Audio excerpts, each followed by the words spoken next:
everyone, Tony D with the final hot take of the evening, and wanted to show you first, I finally got some tomatoes out of my garden.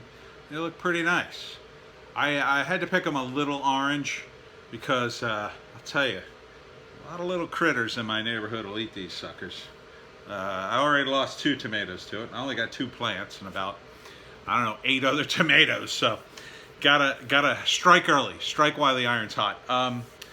I didn't want to do another political video, and I've got like 4 takes of a video about Biden's female agenda, but it's just exhausting to go through. It's 23 pages long. I thought I'd be a smartass and go through it because Alyssa Milano was on TikTok, of all places, saying, oh, you got to look at the agenda for Biden for women, and I could boil it down in about 2 minutes.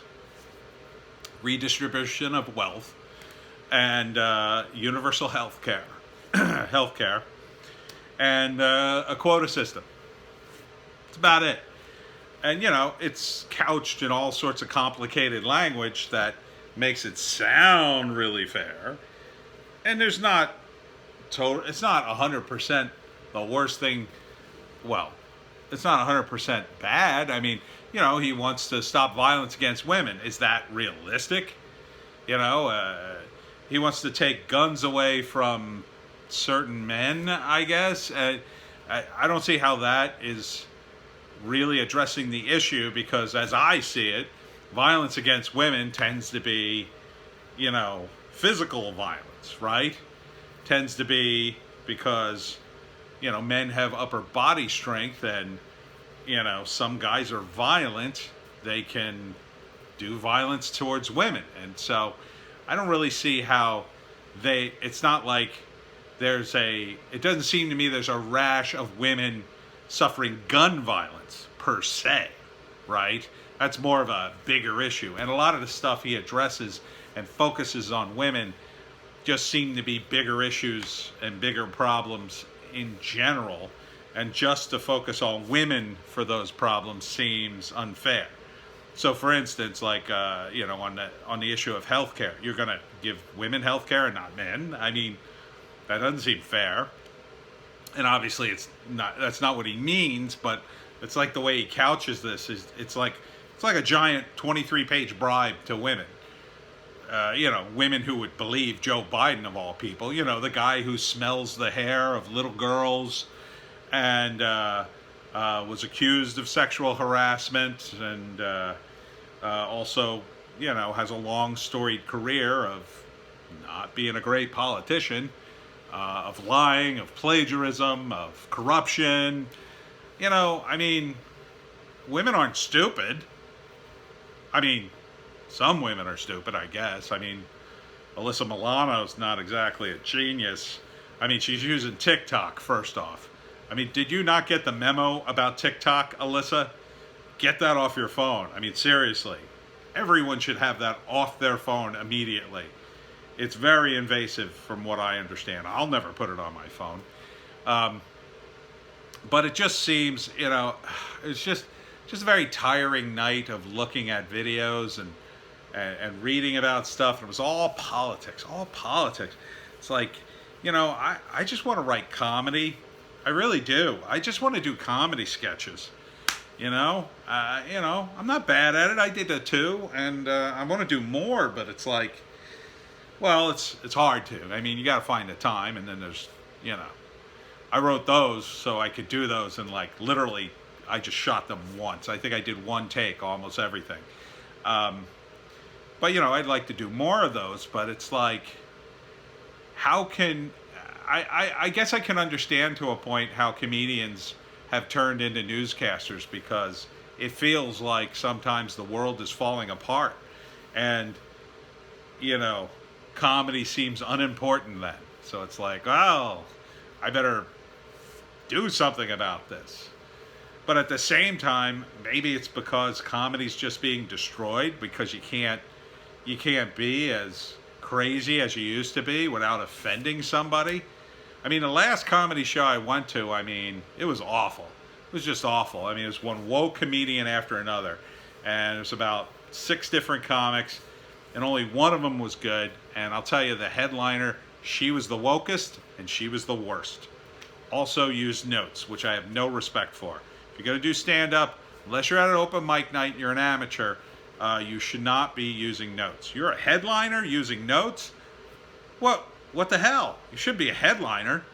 And I was very shocked by that. But, you know, everything's kind of broken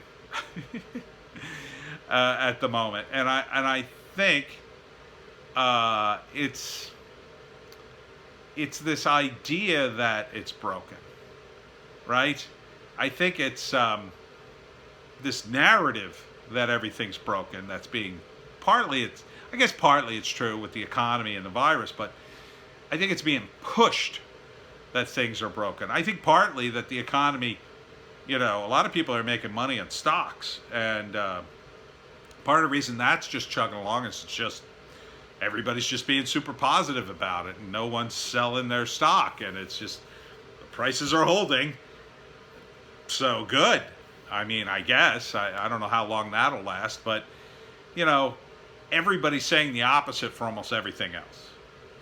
You know, except that they love this idea of being locked down. I'm shocked again at the South Jersey subreddit that I go to and how angry they are at the guys in the gym who are trying to save their business, and they don't see any correlation between those guys and themselves.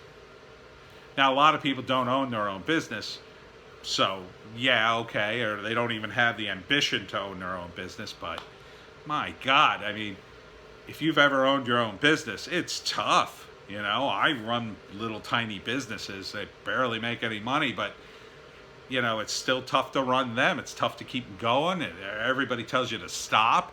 You know, oh, well, you're not making any money, or that sounds stupid. You know, people just tell you these things like, oh, wouldn't you rather make money just working for somebody or just doing something boring? And it's like, you know, at the same time, people have such great respect for people they see on TV who have made it doing something either creative or, you know, an inventor, and they go, wow, why don't you come up with something like that? And I just think to myself, like, I try to do that every day, you know, creatively.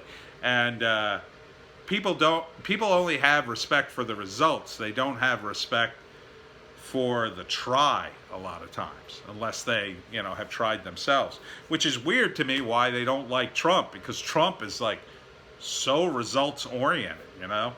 He's about presenting people tons of results, and he really has. You know, if you ever watch his Twitter feed, he'll announce all these ridiculous loans to communities to rebuild a bridge and infrastructure and all these things, and and like one after another. Like, he just doesn't announce one thing. He'll announce like 10 things in a row. And there's like zero coverage of it in the news, like zero. I suppose the local news will cover it, you know, wherever they're building the bridge. But nowhere else. And it's just weird. So, I don't know. Weird night. I guess because it's hot and my air conditioner might be malfunctioning. So, maybe I'm just a little annoyed. But generally, I'm optimistic. Yeah. I mean, you know, you have little setbacks. Things don't always go the way you want. You know, 2020 is a real huge setback for everybody. But we're going to come out of this. I have no doubt of that. I have no doubt that first off, by November, this will all be over. By Christmas time, people will be like, oh, yeah, the virus, yeah, you know, now that we look at the stats, it's like, oh, why did we do all that? And, you know, there's a reckoning coming. I keep telling people online that there's a reckoning coming where they just look at this virus and go, no, it's no big deal. Go about your business, citizen. You know, they'll go from like, stay down, stay in your house, don't come out, to, well, nah, it's over. It's done. You know, it's a game. And I'm really sick of the game, I guess. You know, I would just like to not be bothered by government. I guess that's what makes me a libertarian. I've got things to do. And I don't want them interrupted by a bunch of nonsense. But, living in New Jersey, unfortunately, we have a long history of Democrats, and they love their bureaucracy. They love their little laws and little procedures, and Phil Murphy likes to make a whole bunch of little rules. I mean, you could see the laws they pass here. My God, how many more laws are you going to pass? Why don't you get rid of some laws? Get rid of some outdated laws and streamline the process and fire some government workers and, maybe save the state a little bit of money. Do you ever think of that? No. I'm drifting into politics again. You see what it does to you? The politics? God, just want to be done with politics for a while. Just want to go back to doing comedy. Just go back to doing fun sketches and,